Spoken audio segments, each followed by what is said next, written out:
kita lihat ya di zaman saya dulu ya, kalau orang mungkin zaman saya masih SD itu kayaknya SD atau SMP itu, kalau misalkan orang tua saya menyuruh saya membeli lauk gitu kan, saya di rumah tuh bawa rantang ya, saya di rumah bawa rantang ya, bawa rantang, kemudian datang ke satu toko ya, toko ya restoran lah gitu kan, beli lauk sup lah segala macam gitu, bawa ke rumah langsung dimakan, habiskan.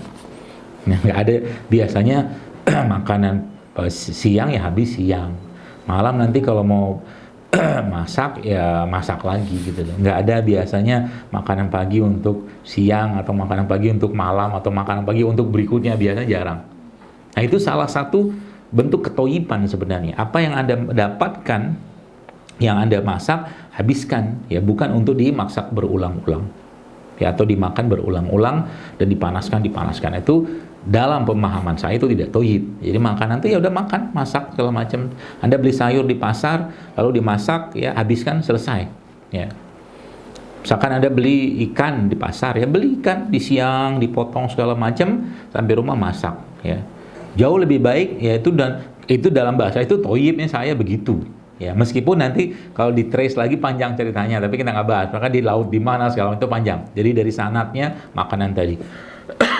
Kemudian dibandingkan dengan makanan ikan yang frozen ya, ikan atau mungkin daging yang frozen ya, ikan yang fresh tadi jauh lebih baik. Dan memang begitu zaman dulu orang tua mengajarkan. Dan yang jadi masalah adalah Bapak Ibu sekalian, toyib tadi itu banyak tidak lagi kita rasakan dan kita dapatkan. Jadi banyak orang yang, atau mungkin kita sekarang, manusia sekarang, anak-anak kita atau santri-santri atau mungkin yang murid-murid itu, mereka gak banyak lagi mengkonsumsi makanan yang toyib. Semua makanan kemasan, semua makanan olahan ya, plus lagi ditambahkan dengan bahan-bahan kimia-kimia sintetik, plus lagi sudah terbungkus dengan kemasan. Anda pergilah beli rujak. Tadi saya bersama rujak. Beli rujak, ketika beli rujak sama abang rujak, nggak ada tulisan nutrition fact-nya kan. Fakta nutrisi, seratnya berapa gitu. Kalau sudah makanan tertulis fakta nutrisi, itu sudah makanan fabrikasi, sudah makan industri gitu loh. Ya, nah itu sekarang itu kita tuh kurang di sana. Nah, kita coba kembalikan ya konsep-konsep itu ya. Jadi lagi-lagi kalau kita membahas tentang bagaimana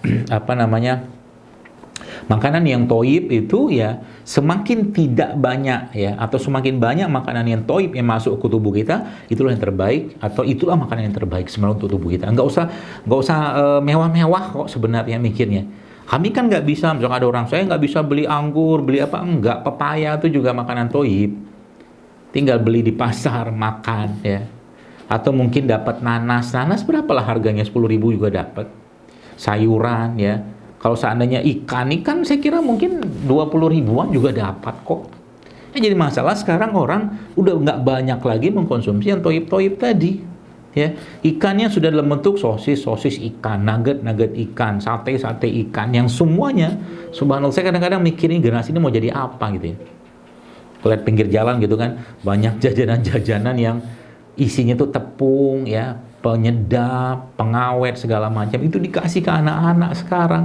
Bapak Ibu, pahamilah bahwa makanan yang dimakan oleh seseorang itu akan menjadi bagian dari gennya.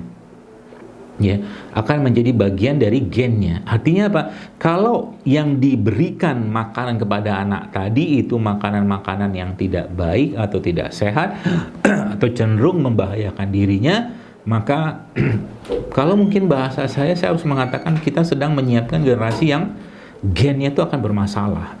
Kalau gen sudah bermasalah, maka behavior, kemampuan cerna, kemampuan pikir, kemampuan yang lain itu pasti akan menurun. Ya, seperti itu. Ya, jadi kita harus tahu masalahnya dulu ya, baru kita bahas tentang jadi makanan toyib itu kayak apa. Jadi berarti yang saya sarankan apa sebenarnya? Ya simple ya.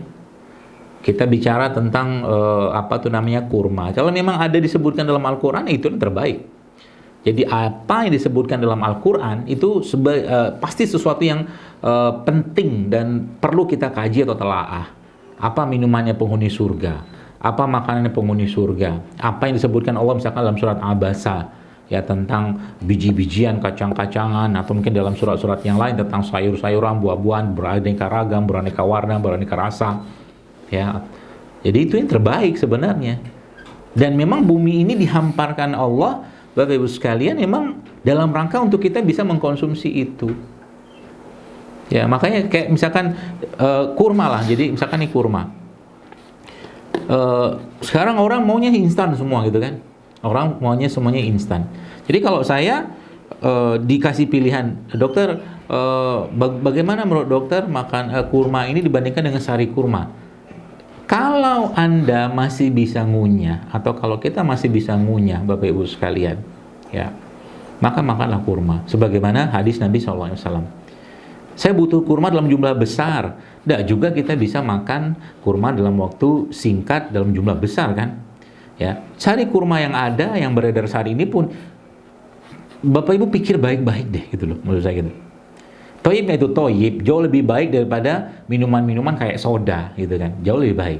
Tapi kalau dibandingkan dengan kalau kita mulai mikir lebih menggelitik lagi, kira-kira itu sari kurma dijual 60.000. Itu berapa kurma isinya? Ada air lagi. Jangan-jangan di situ ada pemanisnya, mungkin ada gula merahnya, ada karamel segala macam. Dan pasti ada, nggak mungkin nggak ada. Karena kalau kurma murni 1 kilonya berapa, sekalian? Ya, bolehkah minum itu? Boleh, ya. Tidak masalah. Tapi lagi-lagi sampaikan, kalau bicaranya toyib, ya, baik itu, maka saya lebih milih makan kurma. Gitu.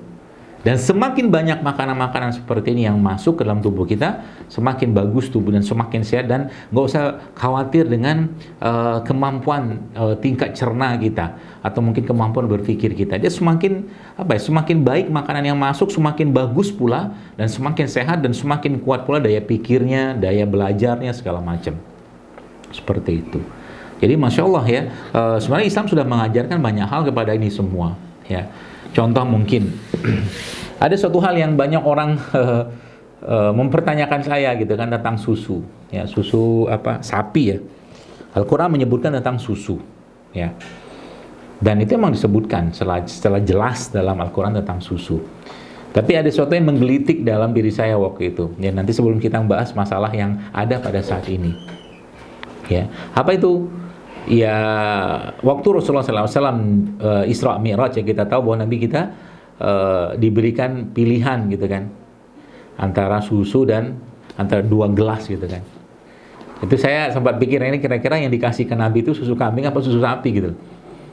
Itu yang pertama itu. Yang kedua, orang-orang Arab tuh biasanya kecenderungan mereka kalau minum susu tuh susu apa? Susu kambing, susu sapi, apa susu onta, ya.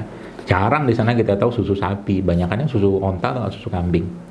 Itu yang jadi bahan gelitikan saya gitu kan. Nah, yang jadi masalah adalah susu yang ada saat ini Bapak sekalian ya, sudah difortifikasi ya, sudah mengalami banyak pengolahan ya, ditambahkan dengan bahan-bahan yang lain.